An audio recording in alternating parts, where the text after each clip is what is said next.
Hey, what's up? It's Ian Hart here, and today I'm going to attempt to explain a somewhat complicated theory about steady-state cardio versus high-intensity interval training.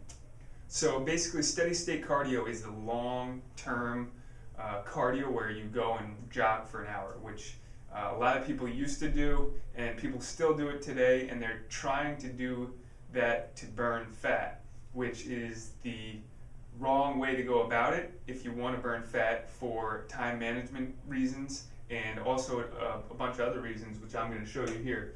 So this is steady state cardio versus something like high intensity interval training, which you're going to see a lot. So basically, steady state cardio would be you just getting on a treadmill and jogging at the same speed for about an hour. So I'm going to attempt to explain this right here, and hopefully I can convey the message. So basically, when you're jogging, your body needs more oxygen. So if you jog at a certain pace and your consumption of oxygen is level with the amount of effort that you're putting in, then you kind of remain at a certain level and your body doesn't demand any more oxygen after the exercise. But during steady state cardio, you might exercise for say 15 minutes, and what happens is you create an oxygen deficit. So what the oxygen deficit means is that your body needs to intake more oxygen to get it back to what it was at pre-exercise. All right, so this is during exercise. So basically like homeostasis of pre-exercise. So when you train 15 minutes, you create an oxygen deficit. Then what we have here is excess post-exercise oxygen uptake. So it's what's called EPOC, meaning after you train, your body needs to consume more oxygen after the training. So it takes a while for your recovery to reach that point, to consume that much oxygen. Remember, the amount of oxygen you take in is related to your metabolism. So the more oxygen you're consuming, your metabolism raises up. So versus a high intensity interval training, this is what happens. So say you exercise for 1 minute at above 80% of your max. So we put VO2 max here and VO2 max was up here. So if you notice, the oxygen deficit on this side is only limited to this area, whereas the oxygen deficit here after putting 1 minute of effort in at a higher intensity, the oxygen deficit goes higher. All right?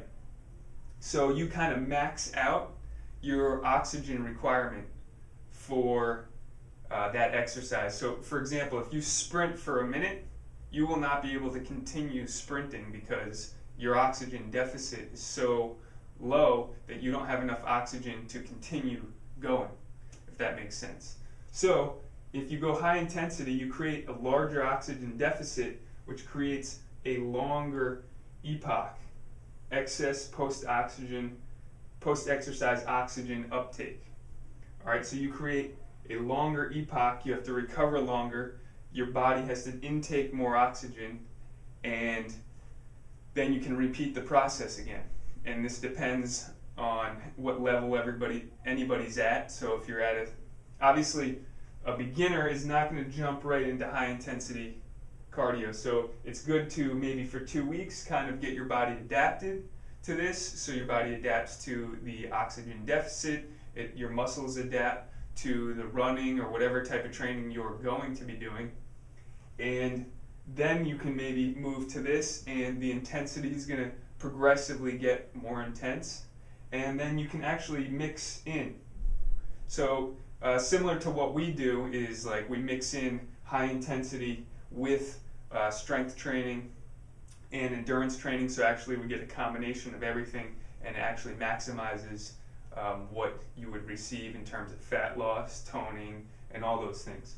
So this just gives you an idea of how the body works in terms of high intensity cardio or interval training and steady state, and why time management wise steady state is not in your best interest, especially if you want to get a good workout, kind of burn more calories, burn more fat.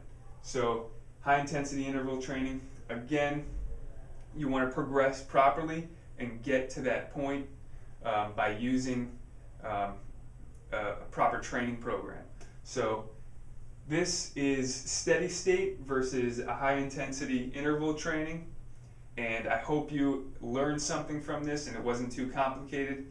If it was, go ahead and leave a comment below and I will answer as best as I can, so I can help you understand this a little bit more and that you can get better results faster and more efficiently. Alright, this is Ian Hart, and I hope you have a great day.